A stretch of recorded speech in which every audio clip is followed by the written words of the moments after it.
আসসালামু আলাইকুম আপনাদের সবাইকে। আপনারা সবাই কেমন আছেন? আমি আল্লাহর রহমতে অনেক বেশি ভালো আছি। আজকে আমি ঈদের জন্য একটি স্পেশাল রেসিপি আপনাদের সবার সাথে শেয়ার করব।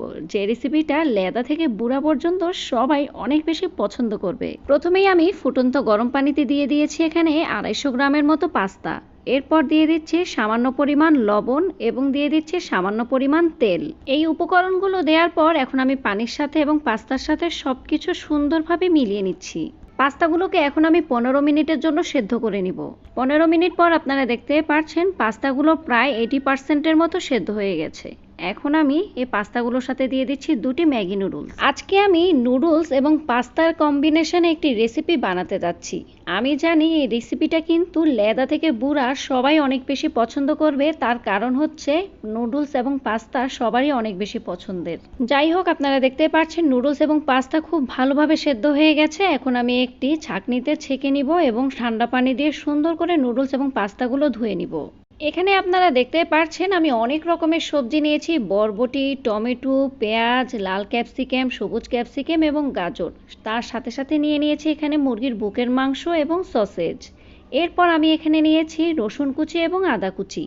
রমজানে আমরা অনেক ধরনের ভাজা পোড়া খেয়ে থাকি, তাই আমি ভাবলাম ঈদে যাতে আমাদের খাবারের লিস্টে একটি হেলদি খাবার থাকে, তাই আমি আজকে একটি হেলদি খাবার রান্না করতে যাচ্ছি। এখন আমি একটি প্যানে সামান্য পরিমাণ খাবার তেল দিয়ে দিয়েছি, তার সাথে সাথে রসুন কুচি এবং আদা কুচিগুলো দিয়ে দিয়েছি। রসুন এবং আদা কুচিগুলোকে আমি 30 সেকেন্ডের মতো ভেজে নিব। যখন দেখবেন হালকা একটি সুন্দর গ্রান চলে এসেছে, তখনই আমি এর সাথে দিয়ে দিচ্ছি সসেজ এবং মাংসের টুকরোগুলো। আদা এবং রসুন কুচির সাথে সসেজ এবং মাংসের টুকরোগুলোকে আমি ভালোভাবে 2 মিনিটের জন্য ভেজে নিচ্ছি। 2 মিনিট পর এখন আমি সবগুলো উপকরণকে খুব ভালোভাবে নেড়েচেড়ে দিচ্ছি এবং তার সাথে সাথে দিয়ে দিচ্ছি এখানে বরবটিগুলো। যেহেতু আমার এখানে সবজির মধ্যে বরবটি সেদ্ধ হতে একটু সময় বেশি লাগে, তাই আমি বরবটিগুলোকে আগে দিয়ে দিচ্ছি। তারপর 2 মিনিটের জন্য সবগুলো উপকরণকে আবার ভেজে নিচ্ছি।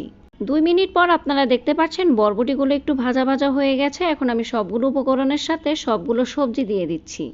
এখন আমি সবগুলো সবজির সাথে দিয়ে দিচ্ছি সামান্য পরিমাণ টেস্টিং সল্ট। আপনারা চাইলে এটা অপশনাল নাও দিতে পারেন। এরপর দিয়ে দিচ্ছি সামান্য পরিমাণ মরিচের গুঁড়া। এরপর দিয়ে দিচ্ছি সামান্য পরিমাণ লবণ। এরপর দিয়ে দিচ্ছি 1 টেবিল চামচ পরিমাণ সয়া সস।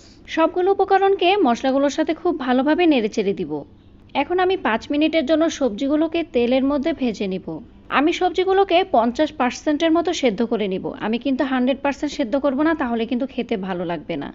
5 মিনিট পর আপনারা দেখতেই পাচ্ছেন সবজিগুলো কিন্তু 50%-এর মতো প্রায় সেদ্ধ হয়ে গেছে। এখন আমি পাস্তা এবং নুডলসগুলোকে সবজির সাথে দিয়ে দিব। সবগুলো পাস্তা এবং নুডলস কিন্তু আমি একসাথেই দিব না, আমি একটু একটু করে মিলাবো এবং একটু একটু করে দিব। তাহলে কি হবে, সবগুলো মশলার সাথে নুডলস এবং পাস্তাগুলো মিশে থাকবে। আপনারা দেখতেই পাচ্ছেন আমি কিন্তু সবগুলো সবজির সাথে পাস্তা এবং নুডলসগুলোকে আস্তে আস্তে করে মিশিয়ে নিয়েছি। এখন আমি দিয়ে দিব সামান্য পরিমাণ গোলমরিচের গুঁড়া।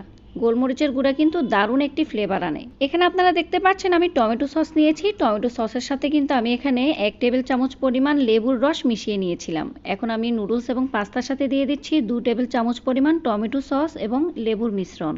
আমি আবার আস্তে আস্তে করে সবগুলো উপকরণকে মিশিয়ে নিচ্ছি।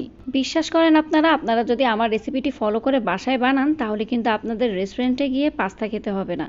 পাস্তার টাকাটা দিয়ে কিন্তু সবগুলো উপকরণ কিনে বাসায় তৈরি করে স্বাস্থ্যসম্মত উপায়ে খেতে পারবেন। আমার ঈদের স্পেশাল রেসিপিটি কিন্তু একদম তৈরি। অবশ্যই কিন্তু ঈদের দিন এই রেসিপিটি বানিয়ে খাবেন এবং মেহমানদের প্রশংসা নেবেন। আমার আজকের ঈদ স্পেশাল রেসিপিটি আপনাদের কেমন লেগেছে অবশ্যই কিন্তু আমাকে কমেন্ট সেকশনে জানাবেন। আজকের জন্য তাহলে এখানেই বিদায় নিচ্ছি। সবাইকে ঈদের অগ্রিম শুভেচ্ছা রইল।